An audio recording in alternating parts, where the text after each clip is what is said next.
जब कुछ भी नहीं था, न आकाश था, न धरती, न दिन था, न रात, न समय था, न स्थान। केवल एक मौन था, गूंजता हुआ मौन, और उस मौन में छुपी थी एक चेतना, आदिशक्ति। आदिशक्ति केवल एक देवी नहीं, वह ब्रह्मांड की पहली सांस है। वह शक्ति जो सब कुछ उत्पन्न करती है, सब कुछ पालती है और अंत में सबको समेट लेती है। वह न रची जाती है, न जन्म लेती है। वह स्वयंभू है, जिसे स्वयं ईश्वर भी उत्पन्न नहीं कर सकते, क्योंकि वही ईश्वर का मूल स्रोत है। आदिशक्ति का अर्थ है प्रारंभिक ऊर्जा, वह प्रथम कंपन जिससे पूरा सृजन शुरू हुआ। और यही आदिशक्ति आगे चलकर त्रिदेवी बनी, सरस्वती, लक्ष्मी और पार्वती। और उन्हीं की कृपा से महादेव का तेज भी प्रकट हुआ। बहुत पहले की बात है, जब कुछ भी नहीं था, ना धरती थी, ना आकाश, ना सूर्य, ना चंद्रमा, ना समय का कोई बहाव। था तो केवल एक परब्रह्म, एक निराकार अचल चेतन ऊर्जा। और उसी परब्रह्म की इच्छा से प्रारंभ हुआ सृजन का विचार। परब्रह्म ने सोचा, मैं एक हूं परंतु अनेक होना चाहता हूं। यह विचार ही पहला कंपन था, और उस कंपन से उत्पन्न हुई एक दिव्य ऊर्जा, जिसे हम आज आदिशक्ति कहते हैं। आदिशक्ति का जन्म किसी देवी के रूप में नहीं हुआ था।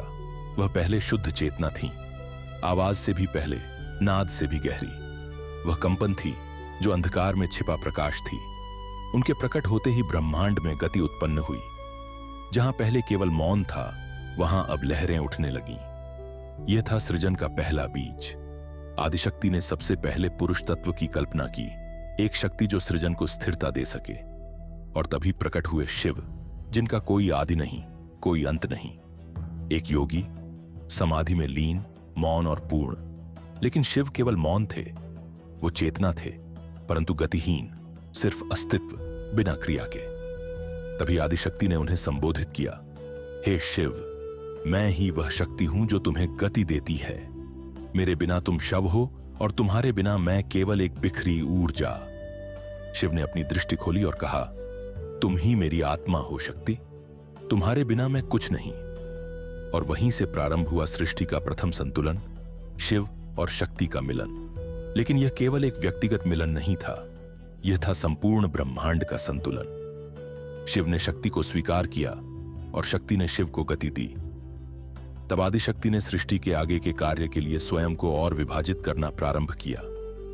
उन्होंने अपने भीतर से 3 प्रमुख शक्तियां निकाली, सृजन की इच्छा, पालन की भावना और संहार की शक्ति। इन 3 गुणों से उत्पन्न हुए त्रिदेव, ब्रह्मा, विष्णु और शिव। जी हां, जिस शिव की हम बात कर रहे हैं वो महाशिव हैं, त्रिदेवों में एक। परंतु जो मूल शिव हैं, जो आदि थे, वो आदिशक्ति के समकालीन हैं। वो निर्गुण शिव, निराकार, शांत और शून्य में स्थित। और इस तरह जहां पर ब्रह्म से उत्पन्न हुआ आदिशक्ति, वहीं आदिशक्ति से आगे फूटा संपूर्ण ब्रह्मांड का रंगमंच। कह सकते हैं आदिशक्ति कोई एक देवी नहीं, बल्कि ब्रह्मांड की प्रथम स्पंदन है। वो ऊर्जा है जिससे विचार बना, वो विचार है जिससे सृष्टि बनी। जब आदिशक्ति और शिव का मिलन हुआ, तब सृष्टि का संतुलन तैयार हुआ। पर अब आवश्यकता थी विस्तार की, एक ऐसी संरचना जो संपूर्ण ब्रह्मांड को सुचारू रूप से चला सके। तब आदिशक्ति ने सृजन के विस्तार के लिए अपने भीतर से 3 कंपन उत्पन्न किए, 3 शक्तियां, 3 भावनाएं, 3 मार्ग। संकल्प, जिससे जन्मा सृजन का विचार, पालन, जिससे उत्पन्न हुआ संतुलन, संहार, जो सुनिश्चित करे कि पुराना नष्ट हो ताकि नया जन्म ले। इन तीनों से उत्पन्न हुए त्रिदेव, ब्रह्मा सृष्टि के निर्माता, विष्णु पालनकर्ता, शिव संहार करता। पर यहां एक बड़ा रहस्य छुपा था। ये त्रिदेव अचानक नहीं आए, न ही पूर्ण ज्ञान के साथ आए। उन्हें भी अपनी भूमिका को समझने के लिए तप करना पड़ा। वे यह नहीं जानते थे कि उनका मूल क्या है, उनकी शक्ति कौन है। हर एक को लगा कि वह सबसे श्रेष्ठ है। ब्रह्मा बोले, मैंने सृष्टि रची, मैं ही आदि हूं। विष्णु ने उत्तर दिया, मैंने सबका पालन किया है, मैं ही शाश्वत हूं। शिव मुस्कुराए, पर कुछ बोले नहीं। उनका मौन ही उनकी गहराई थी। इस भ्रम को दूर करने के लिए एक दिन एक दिव्य ज्योतिस्तंभ आकाश और पाताल को चीरता हुआ प्रकट हुआ। वो कोई साधारण प्रकाश नहीं था, वो था आदिशक्ति का तेज, जो रूप रहित होकर अनंत आकार में प्रकट हुआ था। ब्रह्मा उस स्तंभ के शीर्ष को खोजने उड़ चले, विष्णु पाताल में उसकी जड़ें खोजने निकले। सहस्त्रों वर्षों बाद भी कोई उसकी सीमा नहीं जान पाया, और वहीं से उन्हें यह बोध हुआ, हम किसी और की शक्ति से संचालित हैं। हम स्वायत्त नहीं, हम उस परम चेतना के अंश हैं। वो चेतना और कोई नहीं, आदि शक्ति थी। यहीं से त्रिदेवों के अहंकार का अंत हुआ और ज्ञान का आरंभ। उन्होंने अपनी अपनी भूमिकाएं स्वीकार की। ब्रह्मा ने सृष्टि के बीज बोने शुरू किए, विष्णु ने पालन की व्यवस्था की, और शिव ने कहा, जो असंतुलन लाए उसे मैं समाप्त करूंगा, ताकि नवसृजन का मार्ग प्रशस्त हो सके। लेकिन त्रिदेव पूर्ण नहीं थे। वो शक्ति के बिना अधूरे थे। उनके पास कार्य था, लेकिन उसका स्रोत नहीं था। और अब समय था उस शक्ति के प्रकट होने का, जो त्रिदेव को त्रिदेवियों के माध्यम से पूर्णता की ओर ले जाए।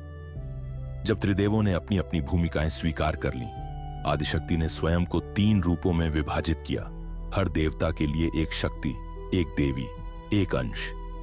लेकिन यह कोई साधारण प्रकट होने की घटना नहीं थी। यह थी एक गूढ़ लीला, एक आंतरिक परीक्षा। ब्रह्मा जब सृष्टि रचने लगे तो उन्हें महसूस हुआ कि विचार तो हैं, पर शब्द नहीं, आकार तो है, पर संगीत नहीं। ब्रह्मा ने विचार किया, मुझे वो चाहिए जो मेरे विचारों को स्वर दे सके। तभी आकाश में एक स्वर गूंजा, और सामने प्रकट हुई एक तेजस्विनी स्त्री, श्वेत वस्त्र, वीणा, ज्ञान का पुस्तक और करुणामयी दृष्टि। ब्रह्मा ने उस दिव्य रूप को देखा और डर गए, क्योंकि वो समझ नहीं पाए कि कोई इतना तेज, इतना शुद्ध, इतना गंभीर कैसे हो सकता है। वो बोले, तुम कौन हो? उस स्त्री ने कहा, मैं तुम्हारी सृष्टि की वाणी हूं। मैं ही ज्ञान की जननी हूं। मैं ही हूं सरस्वती। ब्रह्मा ने हाथ जोड़ लिए, तुम्हारे बिना मेरी सृष्टि अधूरी है। और इस प्रकार ब्रह्मा को मिली उनकी शक्ति, सरस्वती माता। विष्णु के पास व्यवस्था थी, पर सौंदर्य नहीं, नीति थी, पर प्रेम नहीं। वो स्थायित्व तो दे सकते थे, पर जीवन को आनंद नहीं। तभी समुद्र से एक प्रकाश फूटा, और उस प्रकाश से प्रकट हुई लक्ष्मी, कमल पर विराजमान, हाथों में धन और आशीर्वाद। विष्णु ने उन्हें देखा और मुस्कुरा दिए। लक्ष्मी ने कहा, मैं समृद्धि हूं, मैं संतुलन हूं, मैं प्रेम हूं। विष्णु बोले, तुम मेरे भीतर जो रिक्तता है उसे भरने आई हो। मेरे पालन की योजना अब पूर्ण है। और इस प्रकार विष्णु को मिली उनकी शक्ति, मां लक्ष्मी। अब बारी थी शिव की। शिव जो समाधि में लीन थे, जिनके भीतर न कोई अभिलाषा थी, न कोई डर, पर आदिशक्ति जानती थी यह मिलन केवल आत्मा का नहीं, ब्रह्मांड का संतुलन है। तो उन्होंने जन्म लिया पार्वती के रूप में, एक साधारण कन्या के रूप में, जो जानती थी कि वह कोई साधारण नहीं, बल्कि स्वयं आदिशक्ति है। पार्वती ने कठोर तप किया, सालों तक बिना भोजन, केवल शिव का ध्यान। और जब उन्होंने शिव को संबोधित किया, शिव ने आंखें खोली और मुस्कुरा दिए। न कोई डर, न कोई भ्रम, क्योंकि शिव ने शक्ति को कभी बाहरी नहीं समझा। वो जानते थे शक्ति उन्हीं का ही एक रूप है। और इस प्रकार पार्वती का मिलन शिव से हुआ। न विवाह केवल देह का था, न विचारों का। यह मिलन था महाशक्ति और महाशून्य का। इस प्रकार त्रिदेव को मिली उनकी त्रिदेवी। तीनों ने अपने कार्यों में पूर्णता प्राप्त की, और ब्रह्मांड अब एक संतुलन की ओर बढ़ चला। इस ब्रह्मांड में कोई अकेला पूर्ण नहीं, शिव भी नहीं, शक्ति भी नहीं, पर जब दोनों मिलते हैं तब होता है पूर्णता का जन्म। आदिशक्ति और महादेव केवल 2 देवी देवता नहीं, वे 2 तत्व हैं। एक गति है, एक स्थिरता, एक लय है, एक मौन। और जब ये 2 मिलते हैं तब जन्म लेता है सत्य। तो अगली बार जब आप हर हर महादेव कहें तो याद रखें, वहां कहीं एक मौन शक्ति भी मुस्कुरा रही है, जो शिव को शिव बनाती है। अगर आपको हमारा वीडियो पसंद आया हो तो कमेंट में जरूर लिखें, जय मां आदिशक्ति। वीडियो को लाइक करें, अपने प्रियजनों के साथ शेयर करें, और हमारे चैनल सत्या शून्य को सब्सक्राइब करना